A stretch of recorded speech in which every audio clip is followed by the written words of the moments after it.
जय हिंद दोस्तों, उम्मीद करता हूँ आप सब अच्छे होंगे। भाइयों, आपने इस वीडियो का आपने थंबनेल में देख लिया होगा। इस 40 प्लस एनबीएफसी कंपनी के लोन कभी मत भरना, नहीं तो बुरा पछताओगे, बुरा फंसोगे।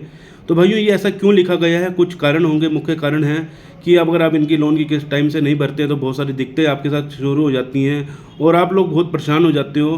तो भाई, इस वीडियो के माध्यम से हम आपको पूरी जानकारी देंगे कि इस 40 प्लस एनबीएफसी कंपनी के लोन क्यों नहीं भरने हैं, अगर आपको भरने भी है तो किस प्रकार भरने हैं। अगर आप हमारे चैनल पर पहली बार आए तो चैनल को सब्सक्राइब करने के साथ वीडियो को एक लाइक कर देना और जितना हो सके शेयर करना, ताकि उन लोगों तक ये वीडियो पहुँचे। क्योंकि बहुत सी संख्या में जो कि इतने लोग परेशान हैं जो कि लोन की किस्त नहीं भर पा रहे हैं, इस समय बहुत ज़्यादा परेशान हैं। कुछ लोगों के मन में बुरे बुरे विचार आ रहे हैं, तो कृपया करके आप इस वीडियो को इतना शेयर करना कि उन लोगों तक ये वीडियो पहुंच सके। और भाइयों, हम लोग रोजाना लाइव स्ट्रीमिंग भी करते हैं। अगर आप हमारे साथ लाइव स्ट्रीमिंग के माध्यम से जुड़ना चाहते हैं तो भाइयों, बेल नोटिफिकेशन ऑन कर लेना, ताकि जैसे ही हम लाइव पर आएँ आपसे संपर्क कर सकें और लाइव स्ट्रीमिंग के माध्यम से हम आपसे बातचीत कर सकें, ताकि कुछ सुझाव हम लाइव स्ट्रीमिंग के माध्यम से भी आपको दे देते हैं। बाकी अपने शहर का नाम कमेंट में ज़रूर लिखना, ताकि हम आपको बता सकें कि आपके शहर में, आपके गांव में, आपके कस्बे में किसी भी कंपनी का रिकवरी एजेंट आ सकता है, नहीं आ सकता। कंपनी का नाम लिखकर कमेंट कर दीजिएगा। और भाइयों, किसी भाई की पर्सनल क्वेरी हो, पर्सनल बातचीत करनी हो, हम अपना नंबर कमेंट में पिन कर दें। किसी भाई को अगर पर्सनली बातचीत करनी हो तो कॉल बुकिंग के माध्यम से आप कर सकते हैं हमसे बातचीत। बाकी आज इस वीडियो का टॉपिक जो है हमारा 40 प्लस एनबीएफसी कंपनी के लोन कभी क्यों नहीं देने, क्या मुख्य कारण क्या है। भाई, अगर आपने किसी भी एनबीएफसी कंपनी से लोन ले रखा है, देखो सबसे पहले हम आपको बता दें, जो एनबीएफसी कंपनी है आज की नहीं है, 2016 में इनकी शुरुआत हुई थी। तो उस समय डिजिटल इतना नहीं था, लेकिन अब बहुत कुछ डिजिटल हो चुका है। कोरोना काल जब आया था तो इन्होंने बहुत ही संख्या में आप लोगों को लोन बांटे थे और उस समय लोगों को बहुत ज़्यादा लत लग गई थी लोन लेने की, क्योंकि लोगों को सिर्फ और सिर्फ मुफ्त का खाने की आदत हो गई थी। मुफ्त का खाने का मतलब कि भैया काम कम करो, लोन के सारे जियो। बहुत से लोग जो हैं लोन के सारे जीने लगे और इस समय उनके साथ ऐसी दिक्कत प्रॉब्लम हो गई कि अब ये इन्होंने और भी एनबीएफसी कंपनियां खोल दी। कम से कम 100-150 एनबीएफसी कंपनियां हैं जिससे आपको लोन मिलता है। लेकिन लोन की किस्त ना चुकाने पर आपको जो बुरी तरीके से आपको फंसाया जाता है, जिस बुरे तरीके से आप फंस जाते हो, उस बुरे विचारों को आपको आज समाप्त करेंगे कि आपके साथ जो दिक्कतें प्रॉब्लम चल रही हैं उससे कैसे निपटना है और किस प्रकार आपको इनकी किस्त देनी है, किस प्रकार नहीं देनी। देखो भाइयों, अगर आपने किसी एनबीएफसी कंपनी से लोन लिया है, देखो कोरोना काल के बाद इन्होंने बहुत ज़्यादा डिजिटलाइज कर दिया, सब कुछ हो गया और आपको जो लोन मिले, आपको एक क्लिक के ऊपर आपको लोन मिलना शुरू हुआ। जब आपके पास पैसा होता भी था और आपको थोड़े बहुत पैसे की जरूरत होती तो आपने क्रेडिट कार्ड भी यूज़ किया और आपने एनबीएफसी से भी खुद पैसा निकाला और आपको वो जो पैसा मिला, आपको 1 लाख का आपका लोन है, तो भाइयों आपने उसको 50,000 प्लस आपने उसके ऊपर जो है ब्याज दिया। अब 1 लाख के ऊपर आपने 40% भी आपने ब्याज दिया, बहुत ज़्यादा अधिकतर ब्याज दिए, जिस कारण आप इस बुरी स्थिति में फंस गए। और आपने इस एक लोन को चुकाने के चक्कर में, जब आपसे पुराना लोन क्लियर नहीं हुआ, आपने एक लोन को चुकाने के चक्कर में दूसरा लोन लिया, दूसरे लोन को चुकाने के चक्कर में तीसरा, ऐसे करते करते तमाम लोन ले लिए और बहुत सारे क्रेडिट कार्ड भी आपकी हो गए। जब आपके बहुत सारे क्रेडिट कार्ड हो गए, आपने उनकी पेमेंट सबकी सब यूज़ कर ली, क्योंकि आपको एनबीएफसी के भी लोन क्लियर करने थे। और आपका जैसे क्रेडिट कार्ड का बैलेंस आया, आपने उसका फिर जब सारा निकाल लिया तो आपने एक मिनिमम बैलेंस उसका पे किया। जो आपने मिनिमम बैलेंस जितना भी पे किया वो सारा का सारा आपने ब्याज खाते में दिया। जो ये ब्याज में जा रहा है पैसा, सारा का सारा जो मिनिमम बैलेंस होता है, चाहे आपका 5,000 बैलेंस है चाहे 10,000 बैलेंस है, वो अगले महीने जुड़कर जरूर आएगा, क्योंकि एक ब्याज है, आप लोग उनको ब्याज पे कर रहे हैं। तो भाइयों, अगर आप ये सब कर रहे हैं तो अभी स्टॉप कर दीजिए, कोई फ़ायदा नहीं है। अगर आपका सिविल, देखो आपको अपनी जान से प्यारा आपका सिविल लगता है, क्योंकि सिविल एक ऐसी चीज़ है जिससे आपको इन फ्यूचर भी लोन मिल जाता है। लेकिन एक सिविल एक ऐसी चीज़ है जो आपको एक तरह से निचोड़ देती है, क्योंकि जब आपका सिविल बहुत अच्छा होता है आपको लोन मिलते हैं, बहुत दबाकर अच्छे खासे लोन मिलते हैं। लेकिन जब आपका सिविल डाउन हो जाता है तो आपको कोई भी कंपनी लोन नहीं देती। बहुत से लोग हैं, स्टूडेंट हैं, जो बच्चे हैं, वो कुछ ऐसी कंपनी से लोन ले लेते हैं और उनको फाइनेंशियल की 1% भी नहीं पता होता कि भैया हमारे साथ आगे इन फ्यूचर फाइनेंस में क्या क्या दिक्कत आ सकती है। देखो भाइयों, सिविल स्कोर आपका डाउन होता है, बुरी तरह से पेनल्टी चार्ज लोन के ऊपर बढ़ाई जाती है और इसके अलावा आपके पास नोटिस वगैरह भेजे जाते हैं। तो हम इस वीडियो में आपको बता देते हैं कि किस प्रकार आपके साथ कार्रवाई होती है। लेकिन ये 40% जो हमने कंपनियां लिखी हैं, बहुत सारी कंपनियां हैं, 40 प्लस इसलिए लिख दी क्योंकि बहुत से लोगों की क्वेरी थी, सर कुछ लोन के बारे में आप हमें बताएं। देखो भाइयों, कुछ कंपनियां ऐसी होती हैं जो आपको लोन देती हैं आपकी सिविल के आधार पर। सभी की सभी जो अनसिक्योर्ड कंपनी होती है सभी की सभी आपको सिविल के आधार पर लोन देती हैं। सिविल के आधार पर लोन देने का मतलब ये है कि आपकी गुडविल, आपकी जितनी अच्छी गुडविल होगी उतना अच्छा आपको लोन मिलेगा, जितनी आपके अकाउंट में अच्छी खासी लेन देन होगा उतना अच्छा आपको लोन मिलेगा। जो लोन आपको मिलता है भाइयों, जो आपने मान के चले आपने एक इंस्टेंट लोन लिया, आपने आज एक ही लोन पे क्लिक किया और आपको एक सेल्फी आपने क्लिक करके दी, एक OTP आपने उनको दिया और आपको लोन मिल गया। जब आपको लोन मिला आप बहुत खुश हुए, आपने उसको यूज़ किया और जब उसकी अगले महीने की किस्त आई आपने पहले महीने की भर दी, दूसरे महीने की भर दी, तीसरे महीने की जैसे ही टाइम आया आपकी हालत इतनी ख़राब हो गई कि अब आप लोन देने में असमर्थ हो गए। जब आप लोन देने में असमर्थ हो जाते हो उसके बाद जो इनका है तांडव हो जाता है शुरू। किस प्रकार का तांडव शुरू होता है, बहुत सी कंपनियां जो हैं आपको हर एक कंपनी का एक ही सिस्टम रह जाता है, ये आपका थर्ड पार्टी में डाटा भेज देते हैं। थर्ड पार्टी का मतलब आपका रिकवरी एजेंसियों के पास आपका खाता चला जाता है। जो आपका थर्ड पार्टी के पास रिकवरी एजेंसी के पास जो खाता जाता है उसमें आपको टेलीकॉलर के द्वारा बहुत सारी कॉल्स आती हैं। जो कॉल्स आती है उसमें सब कुछ बोला जाता है कि आप लोन की किस्त कब भरोगे। शुरुआत में आपके साथ अच्छे से बर्ताव किया जाता है, जिसमें आपको बोला जाता है कि अगर आप किस टाइम से नहीं भरेंगे तो आपकी पेनल्टी चार्ज बढ़ जाएगी और आपका सिविल है डाउन हो जाएगा, हमारी रिकवरी टीम भी आपके पास आ सकती है, तो आप अगर समय से भर देते हैं तो भर दीजिए। बहुत से लोग उस समय पर भर देते हैं, लेकिन जो लोगों के साथ दिक्कत प्रॉब्लम बन जाती है, या तो जॉब में लॉस, बिजनेस में लॉस, बहुत से ऐसे लोग हैं जो इस समय बिजनेस के बंद होने की वजह से और जॉब लॉस होने की वजह से बहुत ज़्यादा परेशान है, उनसे लोन की किस्त नहीं भरी जा रही।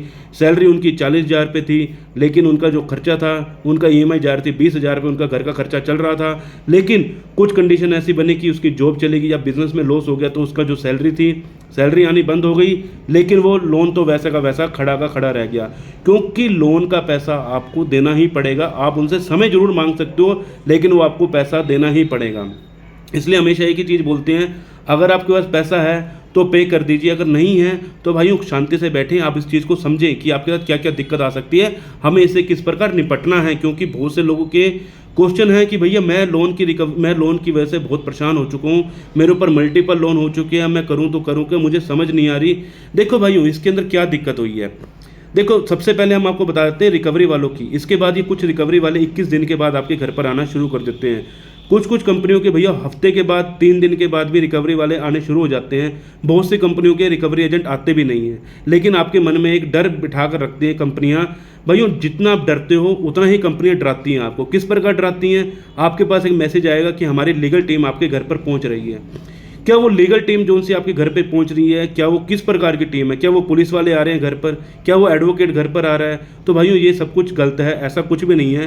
किसी भी लोन के अंदर आपका पुलिस का कोई भी मैटर नहीं रहता। अगर आपके पास कोई सम्मन वगैरह आता है बैंक, अगर आपको कोई सम्मन आता है, अगर आपने बहुत पुराना लोन डिफॉल्ट कर दिया जो कि बैंकिंग के द्वारा होता है, अगर आपने कोई लोन डिफॉल्ट कर दिया और आपने उसकी किस्त नहीं भरी, आपका 10 लाख का लोन या 5 लाख का लोन था, 3 लाख का लोन था, आपने उसकी किस्त टाइम से नहीं भरी थी, तो उसके लिए बैंक ने आपका जो है नोटिस लगाया, आपने नोटिस को इग्नोर किया और वो बाद में हाई कोर्ट से आपके पास जो इनकी जो कोर्ट्स होती है, कोर्ट से आपके पास सम्मन आया कि भैया अगर आप इस तारीख पे आपको पहुंचना होगा। बहुत से लोग हैं जो इग्नोर कर देते हैं सम्मन को, उसके बाद ही पुलिस की गिरफ्तारी होती है, वैसे कभी पुलिस की गिरफ्तारी नहीं होती।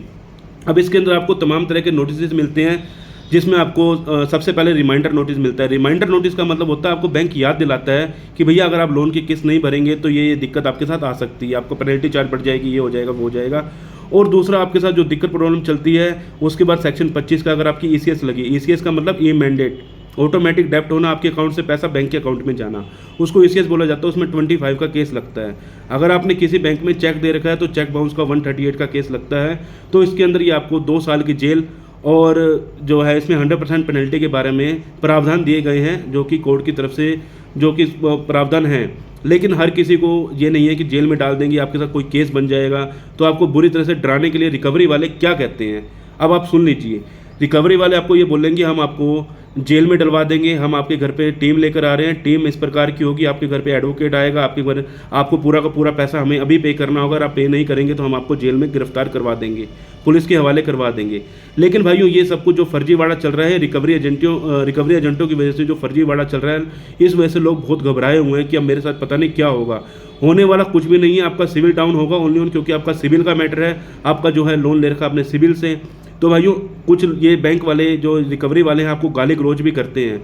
अब मैंने ये क्यों लिखा था इन 40+ NBFC कंपनी के लोन कभी मत देना, ये इसलिए लिखा था क्योंकि बहुत से ये रिकवरी वाले हैं गाली गलौज करते हैं। जो गाली गलौज करते हैं भाइयों, उनको 1 रुपया भी देने की ज़रूरत नहीं है, क्योंकि जो गाली गलौज करेगा, तो भाइयों जब आपने लोन लिया था वहाँ पर किसी भी एग्रीमेंट में नहीं लिखा हुआ था कि अगर आप हमारे लोन की किस्त नहीं भरेंगे तो हम आपको गाली देंगे। तो भाइयों देखो, आपके मान सम्मान को ठेस पहुंचाया जा रहा है। तो भाइयों आपके अधिकार क्या कहते हैं? अधिकार आपके ये कहते हैं कि भैया अगर आपने किसी कंपनी से लोन लिया है उसको जवाबदारी देना बनता है आपका। वो जवाबदारी आपको किस प्रकार देनी है? बैंक को आपने एक नोटिस भेजना है, प्रायर नोटिस जिसको बोला जाता है। अगर आपका लोन अभी नया नया डिफॉल्ट हुआ है तो बैंक को प्रायर नोटिस भेजिए, और बैंक को एडवोकेट के माध्यम से ये प्रायर नोटिस जाता है। बैंक को ये नोटिस के, जब बैंक के पास बाय पोस्ट नोटिस जाता है, बैंक को ये नोटिस का जवाब देना जरूरी होता है। और बहुत से लोगों के पास के जवाब आते हैं तो उसके अंदर एक ही राहत मिली जाती है, या तो आपको समय मिल जाता है या फिर इसमें आपकी रिकवरी भी रुक जाती है। बहुत से लोगों की रिकवरी भी रुक चुकी है इस नोटिस की वजह से। और जो हमने बताया इसके अंदर कि आप बुरा फंसोगे, बुरा फंसने का मतलब क्या है? देखो भाइयों, अगर आप लोन की किस्त टाइम से नहीं भरते हैं तो भाइयों आपके साथ जो दिक्कत परेशानी चलती है, आपको गाली गलौज या फिर आपके साथ ये बदतमीजी, तो आप इस तरह से बुरी तरह फंस जाते हो। वो फंसते किस प्रकार हो? जब आप कि ईएमआई को 3 महीने आप डिफ़ॉल्ट कर देते हो, और जब 3 ईएमआई डिफ़ॉल्ट होने के बाद आप किसी भी कंपनी को अगर 1 रुपया भी डालते हो, चाहे उनको 10,000 रुपये डाल दो, अगर आपकी ईएमआई है 5,000 रुपये की और आपने 3 महीने की डिफ़ॉल्ट कर दी है, अगर आपने इनके अकाउंट में पैसा डाल दिया वो सारा का सारा ब्याज में कटने वाला है। या तो आप उसको रेगुलर करें, रेगुलर करने के लिए आपका 92 डेज़ के बाद आपका अकाउंट एनपीए में जाता है। एनपीए जाने से पहले आप उनकी पेमेंट कर देंगे तो आपका अकाउंट है रेगुलर हो जाएगा। अगर ये रिकवरी वाले आपको कहते हैं कि आप एक किस्त भर दो, हम अगले महीने आपकी सेटलमेंट करवा देंगे, तो भाई उसमें सेटलमेंट नहीं होती। सेटलमेंट का प्रावधान तभी होता है जब आपका अकाउंट एनपीए में चला जाता है। एनपीए मतलब नॉन परफॉर्मिंग एसेट में चला जाता है। इसका मतलब है बैंक को किसी प्रकार का लाभ नहीं मिल रहा कस्टमर से, तो बैंक आपका अकाउंट एनपीए कर देता है, और एनपीए के बाद ही आपको सेटलमेंट के प्रावधान मिलते हैं। बहुत से लोन हैं जो कि बहुत ही कम अच्छे रेट पर सेटलमेंट हो जाती है। जैसे कहने का मतलब, कोई कहीं आपको 40%, कोई 50%, कोई 30%, कोई 20% में भी सेटलमेंट हो जाती है। बहुत से लोग पूछते हैं सर मेरे लोन की सेटलमेंट कितने में होगी, मल्टीपल लोन है? तो भाई इसमें ऐसा कुछ भी नहीं बता सकते कि एक लोन की सेटलमेंट कैसे होगी, दूसरे की कैसे होगी। वो आपके ऑफर बेस पर होगा, और आप जितना लंबा समय रुकते हैं, जैसे मान के चलो दिक्कत प्रॉब्लम आपके साथ चली, आपने बहुत झेल लिया, आपके साथ दिक्कत प्रॉब्लम बनी थी, आपने रिकवरी वालों ने आपको दिक्कत बना के दी और बहुत सारी दिक्कतें आपकी बनी। देखो भैया, गाली गलौज करने वालों को हम सबसे लास्ट में पैसा देंगे, पैसा जरूर देंगे, क्योंकि हमने पैसा बैंक से लिया था। रिकवरी वाले की जॉब तो जाएगी, क्योंकि अगर आप उनकी कंप्लेंट कर देते हो तो रिकवरी वाले की जॉब भी जा सकती है इसके अंदर। तो इसका घबराया मत करें कि अगर आप लोन की किस्त नहीं भरेंगे तो आपके साथ ये दिक्कत प्रॉब्लम बन जाएगी। दिक्कत प्रॉब्लम सिर्फ आपकी फाइनेंशियल की प्रॉब्लम है। अभी आपके पास पैसा नहीं है, आपकी दिक्कत सिर्फ यही है, अभी आपके पास पैसा नहीं है। इन फ्यूचर 6 महीने, साल के बाद जब आपके पास पैसा हो तो आप सेटलमेंट करवाइए, सेटलमेंट अच्छे ऑफर पर करवाइए। जब आपको पता आपकी फाइनेंशियल की डेथ हो चुकी है, मतलब फाइनेंशियल की डेथ कि आपको इन फ्यूचर कभी लोन नहीं मिलना, तो कम से कम रेट पर ही सेटलमेंट करवाइए जितना हो सके। क्योंकि जब आपको इन फ्यूचर कभी लोन मिलना ही नहीं है तो आप क्यों इतने हाई रेट पर सेटलमेंट करवाएंगे? तो इसमें आपको समझना चाहिए कि आपको जो सेटलमेंट है उसमें अच्छा ऑफर लेना चाहिए, नहीं तो आप उसके बाद बुरा पछताएंगे कि अरे यार मैंने उस समय सेटलमेंट ले लेनी थी, अच्छे रेट पर मिल जाते। क्योंकि आपको इन फ्यूचर तो लोन मिलने वाला नहीं है, और सेटलमेंट के बाद आपको पता कभी लोन भी नहीं मिलता। लोन ना मिलने का कारण ये है कि आपका जो आपका सिविल है वो डाउन हो जाएगा, उसके ऊपर एक टैग लग जाएगा सेटलमेंट का, तो इसमें फिर आपको कभी भी लोन नहीं मिलता। और भाइयों, कभी भी रिकवरी वाले से कभी मत घबराना, क्योंकि रिकवरी वाले ही ऐसे लोग हैं जिसकी वजह से आप डरते हो। तो आपको मैं हर वीडियोस में रिकवरी वालों की बात भी बताता हूं, और आपको नोटिस की बात भी बतानी बहुत ज़रूरी हो जाती है। क्योंकि जब आप किसी भी नोटिस को इग्नोर करते हो उसमें आप बाद में पछताते हो। पहले तो कोई दिक्कत नहीं आती, और अब जब नोटिस आपके पास आ जाता है उस समय आप डर जाते हो कि हमारे साथ क्या हो गया। आपको डरना नहीं है, घबराना नहीं है। हम अपना नंबर कमेंट में पिन कर देंगे, कभी आपको जरूरत पड़े तो आप हमसे संपर्क कर सकते हैं। किसी भी नोटिस का रिप्लाई करवाना हो, आर्बिट्रेशन का नोटिस आया उसमें ऑब्जेक्शन लगवानी हो, कुछ भी काम हो, आप हमसे कॉल बुकिंग के माध्यम से जुड़ सकते हैं। तो भाइयों, उम्मीद करता हूँ आपको जानकारी पसंद आई होगी। मिलते हैं किसी और इन्फॉर्मेटिव वीडियो के साथ। जय हिंद, जय भारत।